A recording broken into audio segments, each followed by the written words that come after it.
우리 인생을요, 스스로 통제할 수 있다고 믿을 때 사람은 가장 행복하대요. 내가 원하는 대로, 내가 하고 싶은 대로 일이 막 될 때, 그때 가장 행복하다고 그래요. 내가 계획한 대로 커리어가 끌어올려지고, 내가 노력한 만큼 대가가 주어질 때, 우리는 안전하다, 이런 생각을 느끼게 된답니다. 한국교회사에서 가장 존경받는 사람 중에 어른을 꼽는다면 고 한경직 목사님을 꼽게 돼요. 그분도 그런 시절이 있었습니다. 그분은요, 미국의 명문대학이죠. 프린스턴 신학교에서 우수한 성적으로 졸업을 했대요. 영어도 잘하시는 거죠. 예일대학에서 또 박사학위를 받아 학자로서 조국을 섬기겠다. 완벽한 인생 계획을 자기가 세운 거예요. 나는 목회자가 아니라 학자가 되겠다. 그리고 공부도 굉장히 잘하셨고요. 그 학위까지 다 받으셨는데, 그러나 그에게 천정벼락 같은 그런 일이 생겼어요. 그 폐병 3기라는 사형 선고가 떨어진 거예요.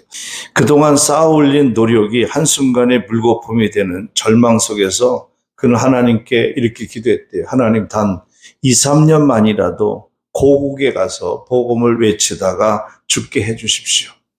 그렇게 기도했을 때 하나님이 기적적으로 한경직 목사님의 폐병을 고쳐주셨어요. 그리고 정말 그가 자신의 학문과 명예와 야망을 다 버려요. 그래서 그는 평생 주님 교회만 겸손히 섬기는 참 목자가 됐는데, 그 교회가 바로 영락교회예요. 훗날 그는 이런 고백을 했습니다. 그때는 참 슬펐습니다. 지금 생각해보면 내 죄를 자복하고 내 명예욕을 깨뜨리신 하나님의 가장 큰 축복이었습니다. 이렇게 고백을 했습니다. 그러니까 자기가 폐병이 걸렸다고 했을 때에 너무 슬펐다는 거예요. 프린스턴 대학에서 유수한 성적으로 졸업을 했죠. 예일 대학에서 박사학위까지 받았죠. 좋은 학자가 되려고 했는데 폐병이 걸렸으니까 얼마나 슬펐겠어요. 슬펐는데 지금 생각해 보니까 하나님이 나의 학문과 나의 교만을 깨트리시기 위한 하나님의 섭리였습니다. 그때 나를 깨트리지 않았으면 오늘날의 영락교회를 세울 수가 없었다는 거죠. 우리 인생이 내 뜻대로 되지 않을 때 절망하지만 복음 안에서 분명한 사실이 있어요. 그것은 로마서 8장 28절에 이런 말씀을 하고 있죠. 읽어보겠습니다. 우리가 알거니와 하나님을 사랑하는 자, 곧 그의 뜻대로 부르심을 입은 자들에게는 모든 것이 합력하여 선을 이루느니라. 하나님은 그런 얘기를 해요. 나에게 좋은 일이든 안 좋은 일이든 아픈 상처든 그것이 하나님의 섭리 안에서는 나에게 선한 일을 이루기 위한 하나님의 과정이다 라고 얘기를 합니다. 그러므로 하나님은 우리의 통제권이 깨지는 그 자리에서 그분의 선을 시작한다는 거죠. 내 교만이 깨지고 내 고집이 깨지고 내 생각했던 인간적 계획이 다 깨질 때 하나님의 선은 그 자리에서 시작이 된다는 거죠. 그래서 어떻게 보면 내가 어려운 일을 당하고 힘든 일을 당할 때에 하나님이 나에게 선한 일을 시작하기 위해서 그 준비를 하는 준비 과정이다. 이렇게 믿으시기를 바랍니다. 오늘 본문에서 야곱의 가정사를 보면요. 외삼촌 라반의 집에 갔는데 그 딸이 둘이 있었죠. 레아와 라헬. 근데 이 두 자매가 한 남편의 아내가 돼요. 그리고 두 자매는 같은 남편의 부인이 돼서 시기해요. 시기하고 경쟁하고 그리고 자기 몸종들까지 동원해가지고 자녀를 낳는 일에 경쟁을 하죠.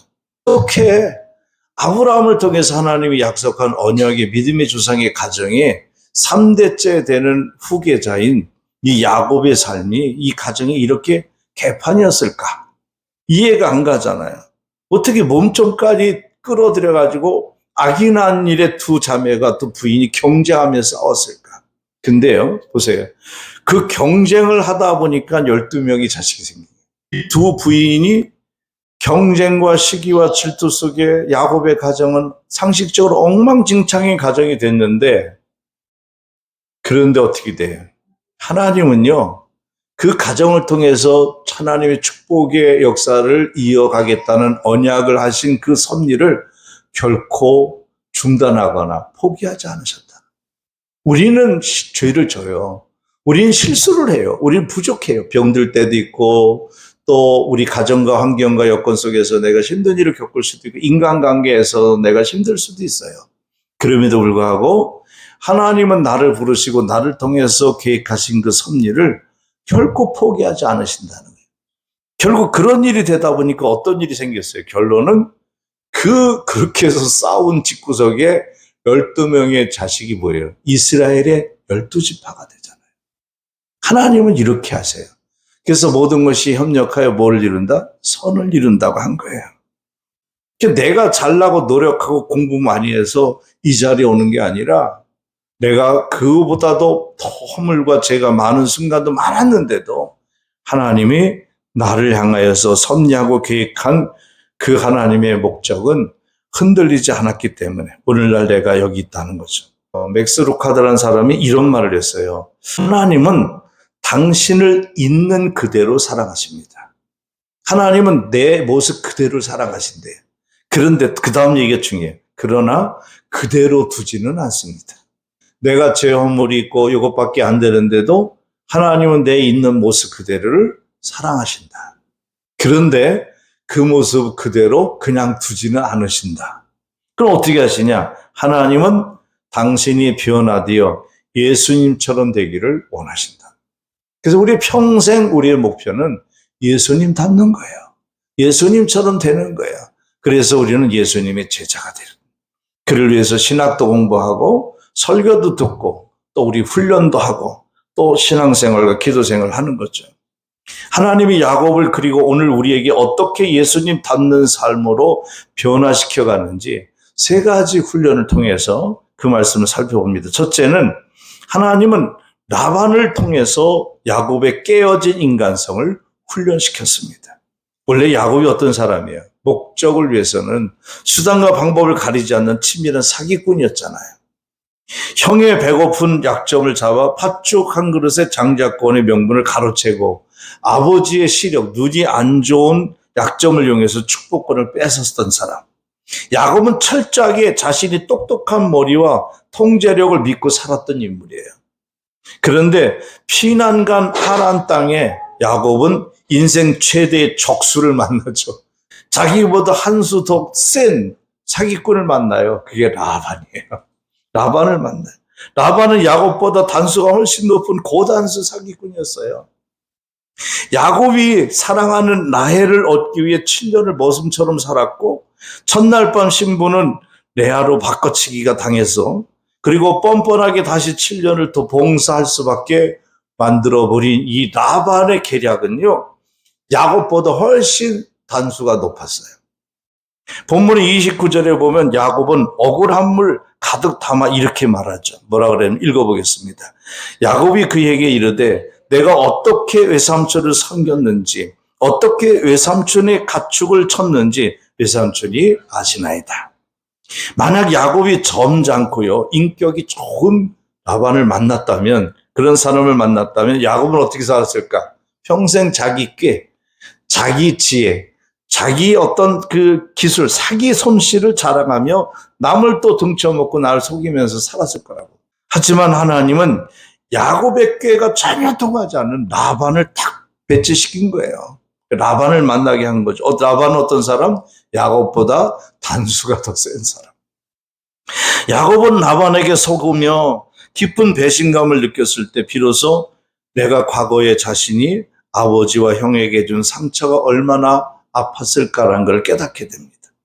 그리고 회개한 거죠. 그리고 이 사면초가의 현실 속에서 내가 붙잡을 수 있는 것은 아버지도 형도 아니고 엄마도 아니고 뭐예요? 외삼촌 라반도 아니고 하나님밖에 없다는 것을 깨달아요. 사랑하는 성도 여러분, 지금 직장에서 혹은 가정에서 여러분이 끊임없이 착취하고 힘들게 하는 라반 같은 존재가 우리에게 항상 있어요. 학교 가도 있고요, 회사 가도 있고요, 집에 가서도 있을 수도 있어요. 그러면 우리는 얘기하죠. 왜 하나님이 나에게 이런 고약한 인간을 만나게 하셔서 나 이렇게 힘들게 할까 원망스럽잖아요. 기억하십시오. 하나님은 그 사람을 거울 삼아 나의 교만을 깎아내시고 나이를 정금처럼 연단시키는 중이라는 것을 믿으시기 바랍니다. 두 번째 이야기는 하나님은 야곱을 어떻게 훈련했냐면 두 아내들을 갈등을 통해서 야곱을 훈련시켰습니다. 야곱이 라반에게 7년 동안 공짜 모습 노릇을 하며 자처한 이유가 뭐예요? 단 한 가지예요. 왜 그 사람이 품삯도 받지 않고 라반의 집에서 7년 동안 그렇게 일을 했을까요? 뭐 때문에? 29장 17절 18절에 보니까 라헬은 곱고 아리따우니 야곱이 라헬을 더 사랑하므로. 뭐 때문에요? 사랑하는 여자 때문이었어요. 여자를 사랑하는 마음 생기면 남자는요 초인간적인 힘이 생겨요. 그 여자한테 잘 보이기 위해서 평상시에 들지 못했던 무거운 것도 뭐 번쩍번쩍 들어요. 잘 보이려고. 인정받고 싶어서. 그럴 수 있잖아요. 라헬이 너무 예뻐가지고 이 라헬을 내가 아내를 삼고 싶어서 그는 7년 동안 모습 노릇을 자처했다고요. 그럼 야곱의 지금 7년의 삶의 목표는 뭐예요? 영적인 것이 아니라 육적인 것이었다. 오직 눈에 보이는 외모와 조건에 반했습니다. 저 아름다운 여인만 얻는다면 내 인생은 행복해질 것이라고 하면서 여자가 우상이 된 거죠.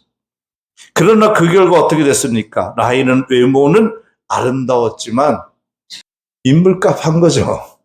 아름다웠는데 뭐예요? 시기심이 강했고 끊임없이 남편을 괴롭혔어요. 아이를 못 낳자 하나님께 기도하기 전에 남편한테 가서 땡깡을 부리죠. 그러면서 뭐라 그랬냐면 30장 1절에 보면 내게 자식을 낳게 해줘. 당신 그렇게 도와주지 않으면 나 죽어버릴 거야. 이렇게. 이 말을 들은 야곱도 아무리 자기 아내가 예뻐서 좋아하고 사랑했는데 어처구니없이 말도 안 되는 그런 투집을 잡으니까 야곱이 참다 못해 성을 내면서 2절에 뭐라 그래요? 아기를 낳고 본 나는 하나님 손에 달리는데 내가 하나님을 대신해서 당신 아기 낳게 할 수 있냐고. 그래서 화를 내 부부싸움이 생겨요. 야곱은 자신이 그토록 집착했던 외모라는 조건이 인생의 다가 아니구나. 잘생긴 외모, 예쁜 여자만이 내 인생을 행복하게 하는 것이 아니구나 라는 것을 깨달아요. 도리어 평생에 무거운 짐이 됐다는 것을 뼈저리 경험하죠. 라헬이 이기적이고 이치에 맞지 않는 모습은 다름 아닌 야곱 자신의 영적 민낯을 드러나게 했습니다. 더 나아가 이 집안은 4명의 여인이 경쟁으로 자식을 낳는 복잡한 불화의 가정이 되죠. 하지만 놀랍게도 서론에서 말씀드린 것처럼 이 허물투성인 가정에 하나님이 개입하시자 그 갈등 속에서 태어난 아기들이 12명이 이스라엘의 12지파의 조상이 됐다는 겁니다. 우리 눈앞의 조건이 집착하여 실패했다고 낙심하지만 하나님의 신실한 섭리는요, 우리 실패 속에서도 그분의 계획은 완성해 가신다는 것. 그래서 하나님은 결코 실수하지 않으신. 할렐루야. 마지막 세 번째, 하나님은 품삯, 그러니까 돈 때문에 야곱을 훈련시켰습니다. 야곱이 이제 고향으로 돌아가기 위해 라반에게 품삯을 제안하죠. 현재 양떼 가운데 점이 있는 것과 아롱진 것, 검은색의 양은 다 골라 멀리 격리시키고 자신은 오직 순수한 흰색 양떼만 기르겠습니다. 그리고 앞으로 흰색 양떼 사이에 얼룩지거나 점이 있는 새끼가 나오면 그것을 내 품삯으로 받겠습니다. 하고 32절에 그렇게 제안을 해요. 자, 상식적으로 보세요. 흰둥이끼리 교배를 해서 새끼를 낳으면 그 양은 다 흰 양만 나게 돼 있어요. 그러니까 삼촌이 그 얘기를 듣고 속으로 웃은 거예요. 이 녀석 헛똑똑이구나. 아니, 흰 양만 기르겠습니다. 그리고 거기서 새끼가 나서 점 있거나 얼룩진 양 새끼가 있으면 그것을 내가 가지는 것으로 품삯을 대신하겠습니다. 그러니까는 라반이 속으로 비웃으면서 너무 좋아한 거죠. 그래, 그렇게 하자. 그래서 점 있고 얼룩지고 검은 양은 다 사흘길이나 될 정도로 먼 길로 그 자식들에게 줘가지고서 격리시켜버려요. 그리고 흰색 양들만 그 야곱에게 줬다고요. 그 야곱이 그것을 기르는데 여기서 기가 막힌 일이 생겨요. 무슨 일이냐면 이 양이 흰색 양끼리 길렀는데 그 흰색 양들 사이에 얼룩진 점 있는 새끼들이 막 나오는 거예요. 그럼 왜 그랬을까? 야곱이 연구를 했어요. 어떻게 연구를 했냐면 그렇게 한 거죠. 나무 껍질을 벗겨가지고 껍질 벗긴 얼룩덜룩하게 만들어서 양들에게 먹인 거예요. 그 양들 보면서 먹으니까 먹으면서 새끼를 낳는데 그 새끼가 점 있고 얼룩진 새끼가 막 나오는 거예요. 얘는 정말 유전자적인 것을 초월해서 과학적인 그러한 아이디어를 가지고 연구하고 노력한 야곱의 모습을 우리가 보게 됩니다. 그럼 어떻게 야곱이 그렇게 할 수 있었을까? 그 세 가지인데, 첫째, 야곱은 베델에서 약속하신 하나님의 언약을 품기 시작합니다. 가나안을 유업으로 얻게 할 것이다라는 꿈, 너를 통해 너희 가정을 통해 이스라엘 12지파의 조상이 되리라는 꿈. 그가 이 하란 땅에서 주저 물러앉지 않고 고향에 돌아간다고 할 때에 그 가슴 속에 이 꿈이 불타고 있었던 거예요.